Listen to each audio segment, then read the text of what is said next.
شیخ الاسلام مفتی محمد تقی عثمانی صاحب کے حالیہ فتویٰ کے بعد ملک بھر سے برساتی مینڈکوں کا ایک طوفان امڑ آیا ہے۔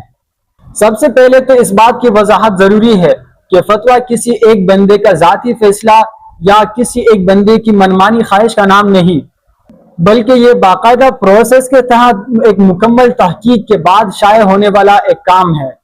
کسی بھی مسئلے کو حل کرنے کے لیے پہلے اس فیلڈ کے ماہرین سے رائے لی جاتی ہے، تحقیق معلوم کر لی جاتی ہے، جیسے کہ اسی فتویٰ کے بالکل شروع میں ہی یہ بات منشن کی گئی ہے، محققین کی رائے کو اس میں ایڈ کیا گیا ہے۔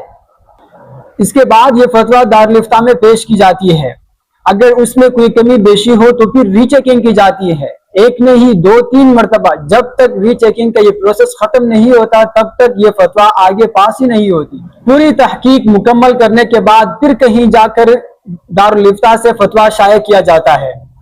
دارالعلوم کراچی کے شائع کردہ اس فتویٰ پر آپ یہ سگنیچرز ہی دیکھ لیں کہ کس قدر باریکی کے ساتھ یہ کام مکمل کیا جاتا ہے۔ بسا اوقات تو ایک ایک فتویٰ کے لیے 1.5 ساری کتابیں چاننی پڑتی ہے، بہت سارے ریفرنسز جمع کیے جاتے ہیں۔ یہ سب کچھ ہونے کے بعد بھی یہ فیس بک کی محققین فیس بک پر بیٹھ کر ایسی حیرت انگیز باتیں کرتے ہیں جو نہ عقل مانتی ہے اور نہ ان کا لوجک سے کوئی تعلق ہوتا ہے۔ آپ بے شک اختلاف کریں، اختلاف سے آپ کو کوئی نہیں روکتا، آپ کے پاس حلت کے جو دلائل ہیں وہ پیش کریں، اپنے اعتراضات پیش کریں، لیکن مخالفت میں اس حد تک گر جانا کہ آپ پورے مدارس کے اور سارے علماء کی تضحیک‌آمیز خاکے بنائیں، ان کی کردار کشی کریں، ان کے علمی تحقیقات پر میمز بنانا شروع کر دیں۔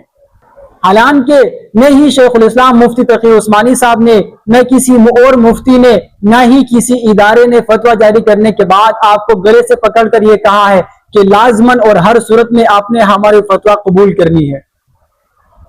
فتویٰ تو ان لوگوں کے لیے دیا جاتا ہے جو فتویٰ پوچھتے ہیں اور پھر اس پر عمل بھی کرتے ہیں۔ نام ماننے والوں کے لیے کوئی پابندی نہیں ہے۔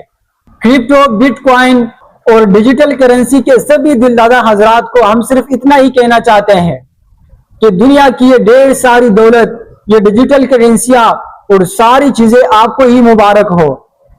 اپنا کام کرے، انجوائے کرے۔